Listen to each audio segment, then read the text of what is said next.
सध्या पवित्र श्रावण महिना सुरू असून जवळजवळ हा महिना आता संपत आलेला आहे आणि या महिन्यातील चौथा आणि शेवटचा श्रावण सोमवार हा 11 सप्टेंबर रोजी आलेला आहे।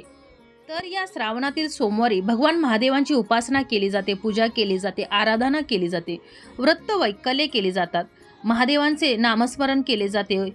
तसेच महादेवांना प्रसन्न करून घेण्यासाठी दुग्धाभिषेक केला जातो, शिवलिंगावरती गंगाजल अर्पण केले जाते। तसेच भगवान महादेवांचा कृपा आशीर्वाद आपल्यावर सदैव राहावा यासाठी श्रावणातील सोमवारी शिवपिंडीवर शिवामूठ वाहिली जाते। तर आपण आजच्या या व्हिडिओमध्ये या शेवटच्या चौथ्या श्रावण सोमवारी कोणती शिवामूठ व्हायची आहे, त्याचबरोबर महादेवांची कृपा आपल्यावर कायमस्वरूपी राहण्यासाठी कोणत्या 7 चुका आपल्याला अवश्य टाळायच्या आहेत या पाहणार आहोत। ह्या चुका टाळल्यामुळे तुमच्यावरची सर्व संकट दूर होऊन तुम्हाला सुख समृद्धी आणि भरभराट प्राप्त होणार आहे, लक्ष्मी कायमस्वरूपी तुमच्या घरामध्ये राहणार आहे। तर संपूर्ण माहिती जाणून घेण्यासाठी व्हिडिओ शेवटपर्यंत पहा। त्याचबरोबर चॅनलवर जे नवीन आहेत त्यांनी चॅनलला सबस्क्राईब करा। माहिती जर आवडली तर व्हिडिओला लाईक करा। लग्न झाल्यानंतर सलग पहिली 5 वर्ष स्त्रिया हे शिवास्त म्हणजे शिवामूठ वाहण्याचे व्रत करत असतात। श्रावणी सोमवारी शिवपूजन झाल्यानंतर ही शिवामूठ वाहिली जाते। तर शेवटच्या श्रावणी सोमवारी आपल्याला जवस ही शिवामूठ वाहण्याची पद्धत आहे आणि जवस ही शिवामूठ आपल्याला या शेवटच्या श्रावणी सोमवारी शिवलिंगावरती अर्पण करायची आहे। तसेच ही शिवामूठ शिव मंदिरात जाऊन शिवलिंगावरती अर्पण केली जाते। तसेच ज्या लोकांना या श्रावणी सोमवारी शिव मंदिरात जाणे शक्य नसेल तर त्यांनी घरीच आपले ही शिवामूठ व्हायची आहे, शंकराचे नामस्मरण करून ती काढायची आहे आणि नंतर त्यामध्ये भर घालून एखाद्या गरजू व्यक्तीला ती द्यायची आहे, दान करायची आहे। तर आता आपण या भगवान महादेवांची आपल्यावरती कायम स्वरूपी कृपा राहण्यासाठी आपण कोणत्या चुका अवश्य टाळल्या पाहिजेत, तर त्या 7 चुका आता आपण पाहूया। तर त्यातील पहिली चूक म्हणजे तुम्ही जर भगवान महादेवांचे भक्त असाल तर तुम्ही त्यांची पूजा करत असताना विशेष काळजी घ्यायची आहे। तुमच्याकडे जर भगवान शंकरांची मूर्ती किंवा एखादं चित्र असेल तर तुम्ही ते घरामध्ये कोणत्याही दिशेला लावायचं नाही।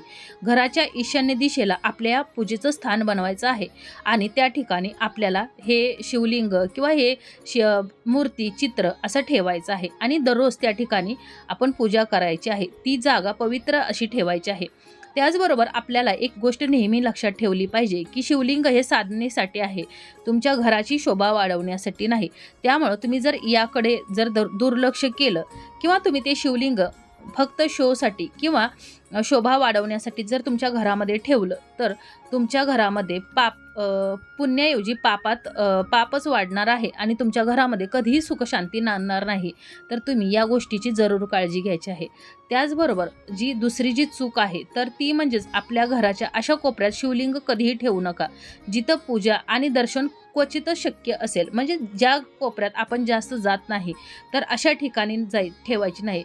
त्याचप्रमाणे आपण या शिवलिंगाची अशी कुठेतरी पूजा स्थापित करायची आहे की ज्या ठिकाणी आपलं सतत लक्ष गेलं पाहिजे, आपण येता जाता या शिवलिंगाचं दर्शन घेतलं पाहिजे। त्याचबरोबर आपण एकदा एका जागी शिवलिंग ठेवल्यानंतर आपण ती जागा कधीही बदलायची चूक करायची नाही। त्याचबरोबर तिसरी जी चूक आहे ती म्हणजेच महादेवांचा आशीर्वाद मिळवण्यासाठी नेहमी रुद्राक्षाच्या माळेने जप करायचा आहे। असं म्हणतात की रुद्राक्षाची माळ उत्पत्ती भगवान शंकराच्या अश्रूपासून झाली होती। तसेच ही जी जप माळ आहे ती भगवान शंकरांचा महामंत्र झाल्यानंतर ती माळ कधीही आपल्या गळ्यामध्ये घालायची नाही।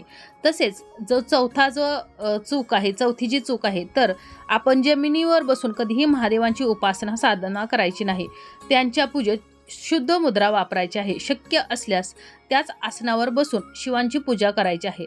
पूजेत नेहमी स्वतःची मुद्रा वापरावी, दुसऱ्याच्या आसनावर बसून कधीही पूजा करायची नाही किंवा दुसऱ्याच्या हाताने शिवमंत्राचा जप करू नये। तसेच 5वी जी चूक आहे तीच म्हणजे भगवान शिवांना अतिशय प्रिय असलेले बेलपत्र आणि शमीपत्र अर्पण करण्याचे देखील काही नियम आहेत। जेव्हा तुम्ही भगवान शंकरांची पूजा करत असाल तेव्हा बेलपत्र आणि शमीपत्र शुद्ध पाण्याने धुवून घ्यायचा आहे आणि देठाचा जाड भाग ज्याला वज्र असे म्हणतात तर तो भाग तोडून शिवलिंगाला पान उलटे करून अर्पण करायचं आहे। त्याचबरोबर शिवलिंगाच्या पूजेत कधीही मावळलेली फुलं म्हणजे खराब झालेली शिळी फुलं अर्पण करायची नाहीत। शिवाच्या पूजेमध्ये नेहमी ताज्या फुलांचा वापर करायचा आहे, अर्पण करायचे आहेत। तसेच दुसऱ्या दिवशी गंगेच्या शुद्ध पाण्याने अंघोळ करून शिळी फुलं काढून टाकायची आहेत. म्हणजेच आपण दररोज सकाळी अंघोळ करून नंतर ही जी देवाऱ्यावरती, ही शिवलिंगावरती जी खराब झालेली सुकलेली फुलं आहेत तर ती काढायची आहेत. आणि या पूजेमध्ये तीळ आणि चंपा या फुलाचा वापर करायचा नाही, याची देखील आपल्याला विशेष काळजी घ्यायची आहे. आणि ही फुलं आहेत जी सुकलेली तर ती आपण वाहत्या पाण्यात सोडायची आहे. आता जी 7वी आणि शेवटची चूक आहे ती म्हणजेच शंख आणि तुळशीशिवाय भगवान विष्णूंची पूजा अपूर्ण मानली जाते. त्या पवित्र शंख आणि तुळशीचा उपयोग भगवान शिवांच्या पूजेमध्ये करायला विसरू नका, कारण शिवपूजेमध्ये या दोन्ही गोष्टी निषिद्ध आहेत. त्यामुळं आपल्याला या गोष्टींचं जरूर काळजी घ्यायची आहे. तर अशा प्रकारे आज मी तुम्हाला ज्या 7 चुका सांगितलेल्या आहेत तर या 7 चुका तुम्ही या शिवपूजेमध्ये अवश्य टाळायच्या आहेत. महादेवांची पूजा करताना तुम्हाला या अवश्य टाळायच्या आहेत. या प्रकारे तुम्ही जर या चुका टाकून टाळून जर महादेवांची पूजा जर केली तर तुमच्या सर्व घरामध्ये सुखशांती नांदणार आहे. तुमच्या घरावर, तुमच्या कुटुंबावरती लक्ष्मी मातेचा आणि महादेवांचा कृपा आशीर्वाद राहणार आहे. तुमच्या घरामधली सर्व संकट दूर होऊन घरात सुख समृद्धी आणि भरभराट होणार आहे. तर अशा प्रकारे तुम्ही या शेवटच्या श्रावणी सोमवारी मी जी सांगितलेली आहे जवस ही शिवामूठ व्हायची आहे आणि त्यानंतर ह्या ज्या 7 चुका आहेत तर त्या तुम्ही अवश्य टाळायच्या आहेत. तर अशा प्रकारे ही माहिती तुम्हाला कशी वाटली कमेंट करून जरूर कळवा. माहिती आवडली असेल तर व्हिडिओला लाईक करा, चॅनलला सबस्क्राईब करा आणि हा व्हिडिओ जास्तीत जास्त शेअर करा. धन्यवाद.